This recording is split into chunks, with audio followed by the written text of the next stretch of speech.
Now, I haven't lost anybody on any of these safaris yet, and I don't hate to make this the first one. We are entering here into the Little Letiri Forest, though. It's home to a lot of brush and trees. That makes it a great place to keep a lookout for a lot of animals that prefer to hide away using their camouflage. Now, one other quick thing that I will ask is that you please do not call out to these animals. This is their home, and we would hate to make them feel unwelcomed here. Similar to how you wouldn't want somebody kicking down your door and screaming in your face, these animals feel very much the same way. If you take a look on the right-hand side, though, way up on the top of the hill, you can actually see an okapi. Okapi are very recognizable from those stripes they have all over their legs. Now, because of those stripes, many people mistake them for being relatives of the zebra. In reality, they're actually the closest living relative to the giraffe. You might not necessarily see it right away, but take a look at their head. You might notice that head is almost the same exact shape as a giraffe's head.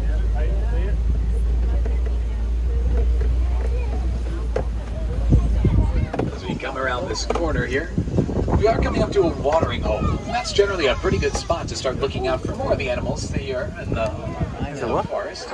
As a matter of fact, if you look way all the way in the back there, you might be able to see that black rhino walking around. Now, rhinos are some of the largest animals in the world. Black rhinos can weigh up to 3,000 pounds each. They are, unfortunately, very heavily poached for their horns, as many people believe those horns to serve medicinal purposes. In reality, they're actually made out of keratin, and keratin is the same material that your hair and fingernails are made out of. Because of all of the poaching, though, there's less than 5,000 black rhinos left in the world today. Now, up on top of the hill, you can see those rusty brown antelope laying down. Those are known as bongos. They're also known as the ghosts of the forest. A little bit closer to us, you can see that more grayish brown antelope, and that's known as a greater kudu. Greater kudu have those massive ears on the tops of their heads that allow them to turn them to face any direction they need. That ensures that they can pinpoint exactly where a sound might be coming from. You can see a few more of the greater kudu here on the left-hand side as well. It's a big deer. It is, doesn't it? Look like a big. As we come up this hill, we are going to be exiting the Little Letiri Forest and heading over to the Safi River region next. Now, the Safi River is a great place to keep a lookout for animals that prefer to spend their time in and around water. Much like humans jumping into a pool or ocean on a warm day, these animals will oftentimes be found spending a lot of their time in and around water. You definitely want to keep your eyes peeled on the surface, as you never know where these animals might be hiding below. Now, these grayish-white birds you see on the island here on the right, on the banks of the river too, are known as pink-backed pelican. Pink-backed pelican get their name from the coloration that appears in between their wings during mating season. They have fairly impressive wingspans too, actually reaching about 9 feet wide. For a frame of reference, that's about the width of the canopy above your head. Oh, yeah. On the left-hand side, though, you can actually see a bloat of hippopotami. Now, hippos are some of the largest animals in the world for water. That's why they've also been given the nickname the Tree of Life. Now, here on the right-hand side of the truck, you can see there are some Maasai giraffe. Now, giraffe are the tallest animals in the world. Full-grown adult giraffe will stand 20 feet tall. They do get a very big kickstart on that number right from birth, though, considering baby giraffe actually begin life standing about 6 feet tall. They're also welcomed into the world by a 6-foot drop straight onto the ground. It does serve a very important purpose for the animals, though. The impact on the ground will actually compress their lungs and start their first breath for them. Big bull. Now, before we get too much further ahead into the savannah, I do want to take a stop here on the left-hand side. I know there's a den over here. It's a great place to keep a lookout for a lot of the predators that call the savannah home. As a matter of fact, right over there on the left-hand side, you can see some African wild dog. African wild dog are also known as the painted dog. They get that name because of the paint markings that completely cover their coats. They're not quite the same as hyenas, although hyenas do also live in dens. Now, the dogs actually use those markings on their bodies to identify each other from up to a mile away when hunting. While they might look very similar to the dogs you might find at home, I can assure you they are very different animals. In fact, they're some of the most successful hunters anywhere in the world. Their success rate hovers at around 90%. Now, way off in the distance out there, you can see some sable antelope. They're the emblem of our reserve here in Harambe, and that's because they're very defensive of their herd. If I were to train about them, I hope to be as defensive of all animals found on the reserve as they are of their own kind. A little bit closer to the truck, you can see these Ankole cattle. Ankole cattle are also known as Watusi cattle, after the Watusi people who found them. Unlike other forms of domestic cattle, Ankole cattle are not actually used for their meats. Instead, they're used as a symbol of wealth in many places. It generally goes that the more of them you have on your land, the more well off you are. Now these tall dirt towers are passing. We just passed one on the right, and there's one here on the left. Those are actually termite mounds. Termite mounds are made up of a mixture of soil, saliva, and dung. They'll harden out in the savanna's sun to become as hard as concrete. That makes them a great scratching post for the giraffe, as it gets a lot of the harder to reach areas on their backs and necks. On the right hand side, you can see these very small tan, brown, and white antelope. Those animals are actually known as springbok. Springbok get their name from their ability to quite literally spring up into the air, 6 feet off the ground and 13 feet forward. That means if they wanted to, those tiny little antelope can actually jump straight through this truck. More so than just that, though, the animals are capable of surviving, or instead running at speeds of up to 60 miles per hour. That makes them some of the fastest land mammals on Earth.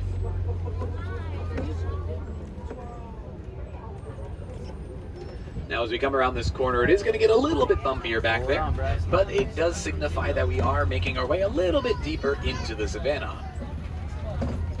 As a matter of fact, it looks as if there might be a few more animals not too far away. While we are here, though, you do get another pretty good view of the giraffe over on the right-hand side. Now, you might have noticed that a lot of the giraffe that we've seen so far are munching away on leaves. That's not actually too surprising for the animals. They'll actually spend up to 22 hours of their day eating. That doesn't really leave too much time for much else, but they don't really need all that much time for anything else. Something like sleeping, for instance, will really only account for about 30 minutes of a giraffe's day. That's mostly broken up into minute or two long micronaps, as they're known. Because of how long their legs are, giraffe will actually spend those naps standing up, sort of like horses. In fact, it's not necessarily uncommon either to find the giraffe actually sleeping with their eyes open at some points. Those are things that kill them. Now, their sleeping patterns are a little bit different here on the reserve, and that's just because they know they're safe and they don't have to worry about any predators. So, they'll actually find themselves a good spot to lay down every once in a while, and you can see them resting there. It's also a little bit easier to get food in controlled areas like the reserve here. So, they don't spend quite as much time eating on food. Now, here on the right-hand side, absolutely, you can see some wildebeest. Now, wildebeest are known for gathering in herds of up to 1.5 million animals at a time.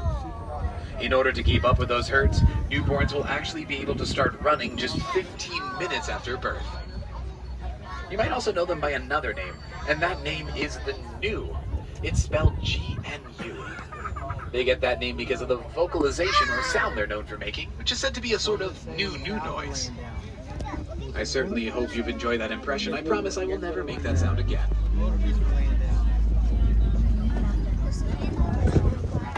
Now, up ahead of the truck, it looks like there are some more members of this tower of giraffe. Hopefully we'll get a pretty up-close view. Now, when the giraffe get this close to the trucks, we can't necessarily stop as close as we want to. They do tend to be more on the curious side of things. Considering how often they do spend eating, or how much time they do spend eating, we prefer that being done on all the leaves and bushes around here instead of on the trucks. Now, we definitely do want to keep our voices down around them, as they are very, very skittish animals. They can get very, very scared easily.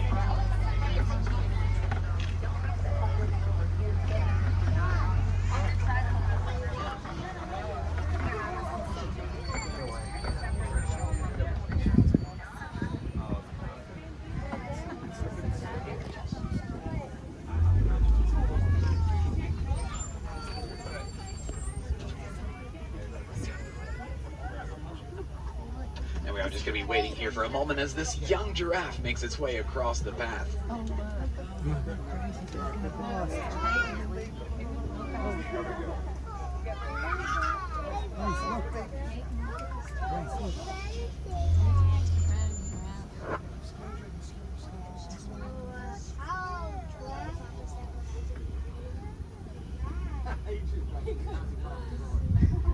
Oh, there's two of them. Three of them. There's an even taller one. Oh, shoot. I'll do this.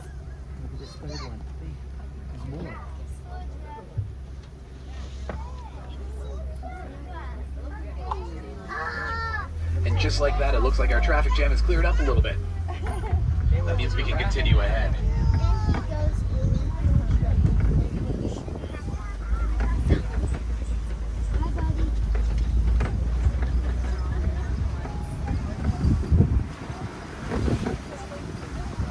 Now, as we come around this corner here, it looks like we're coming up to a fallen down tree. Now, that's generally a pretty good indication that the bulldozers of the savannah, or the mighty elephants, might not have been through here too long ago. We'll see if we can follow this path of destruction they've left us, and hopefully we'll be lucky enough to catch up to some of them in just a moment. Here on the left-hand side of the truck, though, you can actually see some mandrills walking around on top of that grassy hill. Now, mandrills are the largest species of monkey in the world, with the males growing to be about 100 pounds each.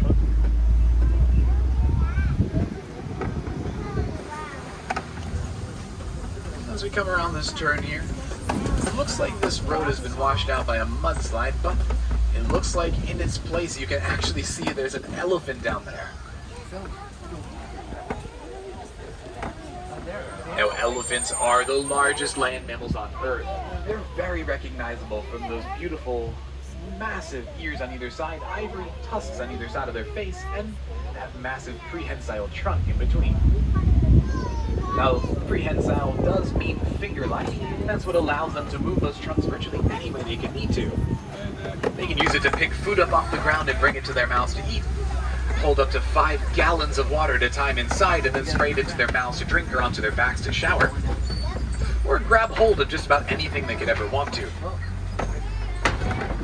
Now, does anybody want to take a guess as to how many muscles you can find inside of one of those trunks? 110. That's a pretty good guess. A little bit higher from there, though.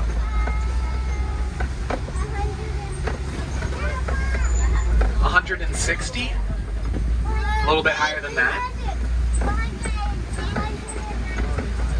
199. Keep going. I thought it was like 168. Somebody say 3,000. Keep going. See a few more of them there on the left-hand side for inspiration for this answer. 350. Any last guesses before I help you out a little bit? 350. 16,000? You're getting closer. 300. 20,000? All right, let's do some math together. Take 20,000 and multiply it by 5. Wow. There are 100,000 muscles just inside that trunk alone. That's what really allows them to move those trunks pretty much any way they could ever need to. It almost completely replaces the need for having hands or arms for the animals. Now, one of the other amazing things we learned about these creatures by studying them here on the reserve is that elephants are actually afraid of bees. Now, that fact came very much in handy when we learned that farmers in Africa were suffering from having elephants trample over and destroy their crops. That wasn't good for the farmers as it destroyed their only source of income. It also wasn't good for the elephants as the farmers became very defensive of their land. Generally didn't have a very bright outcome for the animals. We decided to help out the situation, though, by building fences around the farmer's property, incorporating beehives into those fences. It was extremely successful in keeping the elephants away from the crops, saving both the crops as well as the elephants' lives. Now, here on the left-hand side, you can see an island covered in greater flamingos. Greater flamingos are the largest of the flamingo species and the lightest in that pink color they're known for. Does anyone happen to know what the name for a group of these birds together is? Bingo. Flock. You could call them a flock since they are birds. They actually have a more special name just for flamingos. And that name is a flamboyance. It's a very fitting name considering just how brightly colored they are. Now, up ahead of the truck, coming up here on the left-hand side, you can see this beautiful brown and white antelope. It's known as a bontebok. Bontebok have a really amazing story behind them. In the sunlight, their coats get a beautiful purplish hue.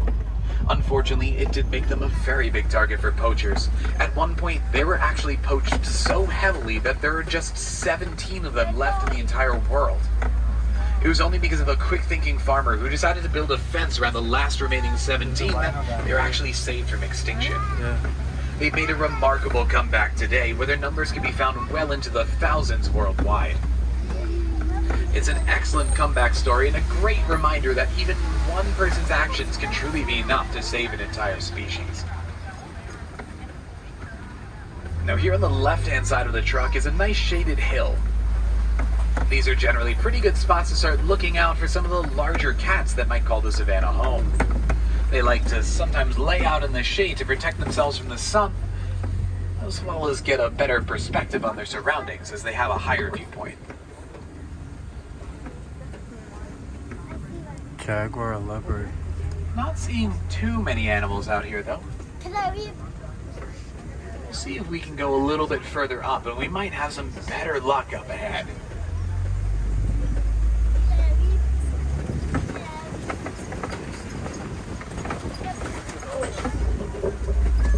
Now up ahead of the truck is a kopje. That's the name for this rock formation you see. It's a favorite spot for a lot of the other large cats, many of which that would prefer to lay out in the sun as opposed to hiding in the shade. We'll see if we can make our way around this kopje, and we might just be lucky enough to catch up to some of those animals here. You can see another one of those Bontebok on top of the hill on the right-hand side. But up on the front of the rocks, you can actually see a lion. Now, lions are mostly nocturnal animals. That means they're most active at night. As a matter of fact, they'll be found sleeping for about 20 hours of their day. And that's because during the day, their eyesight is about the same as a human's, but at nighttime, it gets to be around 6 times better. Now, it's actually 2 females you see laying out there right now. The females, believe it or not, are the ones who do all of the hunting. While the females are off hunting, the males will stay back to ensure the safety of the rest of the pride. It looks like right now the male is laying up there on the rocks taking a nice sleep. There he is. That's my man. Now up ahead of the truck I can actually see what looks to be some warthogs here. And believe it or not, warthogs are actually related to domestic pig. Unlike domestic pig though, they do have those really cool rock star style mohawks on their heads. They have those really long tusks on either side of their face as well. Now those tusks help them to dig out the burrows that you see underneath. Those are actually where they will sleep. They can also use those tusks as a self-defense mechanism to fend off any predators.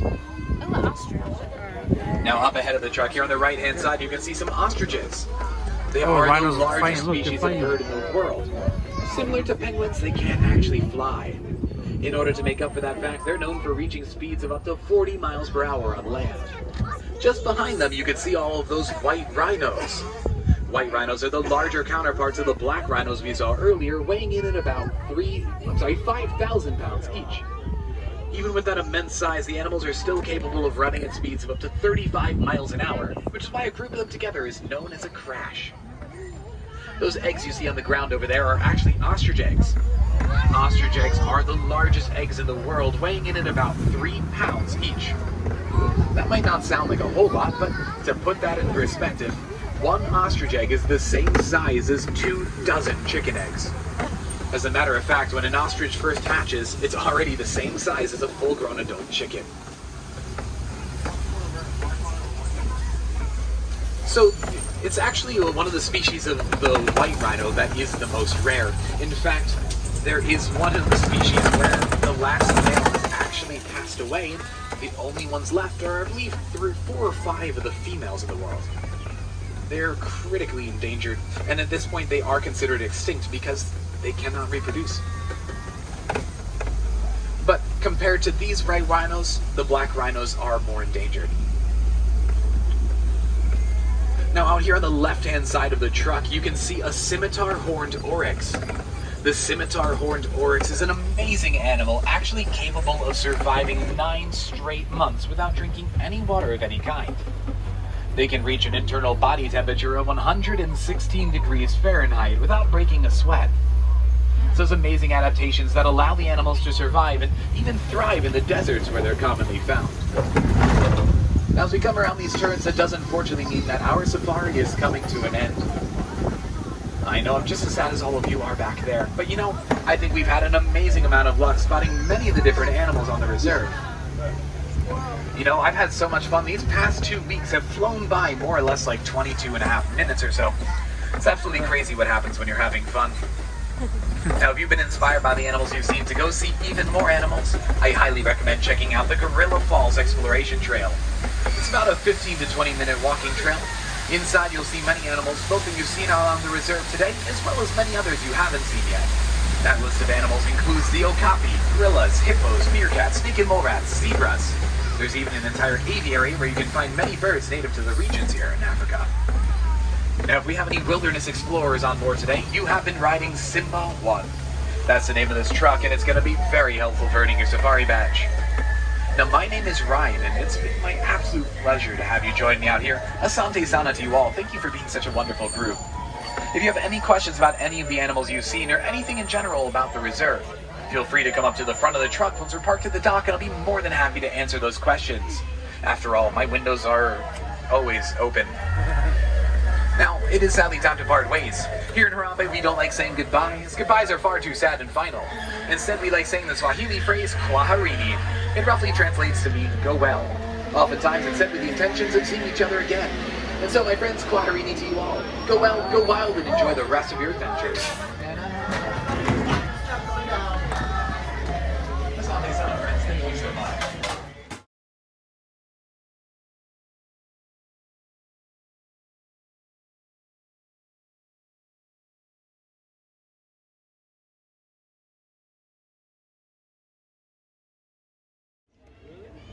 What's this called?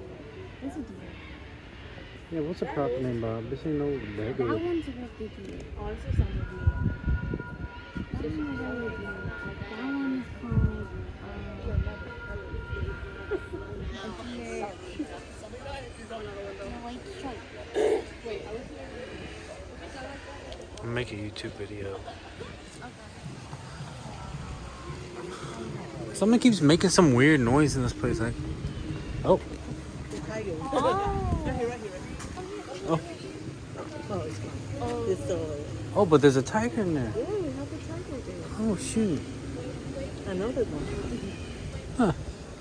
Yeah, two. Well, we have four, but it's only two in the morning. Two in the morning. So one, the same one, still there, Yeah. and they split this. Got it. You know, that's just 2 years old. Oh, The okay. boy, the female was here. Is that old for them? Like 2 years old? That's like. Do they ever fight anymore? No, they never got together. Oh, okay, Solitary okay. animal. Okay, okay. That's so cool.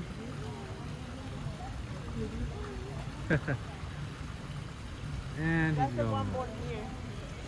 Oh, he was born here. What's it? You know his name? Jada. Jada. Okay. Cool. All right. Well. All right. Thank you for your help.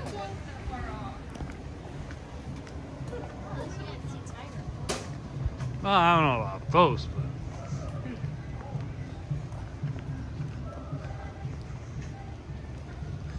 So we are going through Wild Asia currently. We hit Africa already. I got a video of that. But I like Asia because all the ruins and all these things. What the hell is this? Hello. Hi. Did someone say someone like Asia? Yeah. Yes, like Asia. Do you want to try Asian instruments maybe? Yeah. So this instrument is called angklung, okay? Mhm. Originally from Indonesia, but let's find Indonesia. Do you know where Indonesia is? Yeah, right here. Somewhere over here. Yeah, somewhere over here. Yep. Oh, there we go. Yeah. But my country, I'm from Thailand. Okay, from Thailand. Okay. How about you guys? Where are you from? We're from Guyana, South Guyana? America. South America? Oh, okay, so over here in Indonesia, we got this instrument. Okay, do you want to try it? It Yeah. looks similar to like piano, but no flats, no sharps. Okay, no. Okay. Do you play any instruments? Guitar, piano, Drums. drums? Okay, drums. How about you? No, No, no. nothing. Okay, today I can teach you some easy songs. Okay, easy Okay. songs. Do you want some easy songs or some modern songs? Easy. Easy. So easy songs, we got the song called Baby Shark. Do you know that song? Yeah. Baby Shark. Do you want to try Baby Shark? Yeah. Yeah, Baby Shark is gonna be like this. Okay. 1, 2, 4, 4, 4, 4, 4, 4, 4. Okay, like this.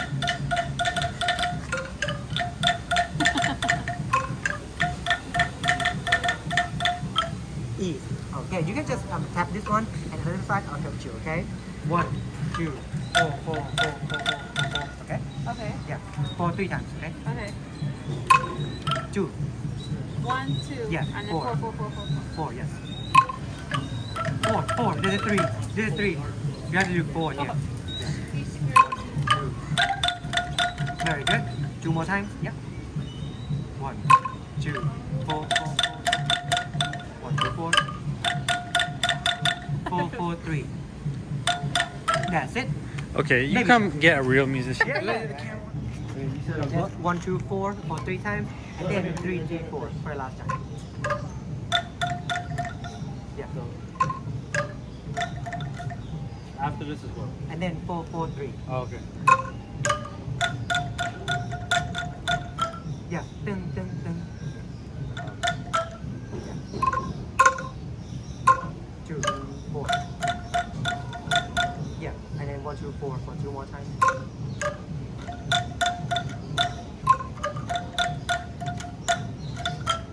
Yeah. 4, 4, 3. Yeah. Okay, 4. all Yeah, of but it depends on your all style. of Mhm. All right, Yeah, that's thanks, Baby Shark. Okay. Yeah. Appreciate it. Yeah, Thank you're you. welcome. Thank you.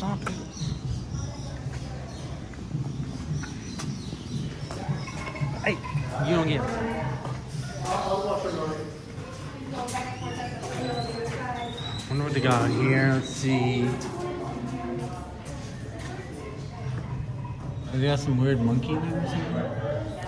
Oh no, the tiger back there. A bug's adventure. So you're gonna feel like a little bug. I think. Oh, that's a tree up there.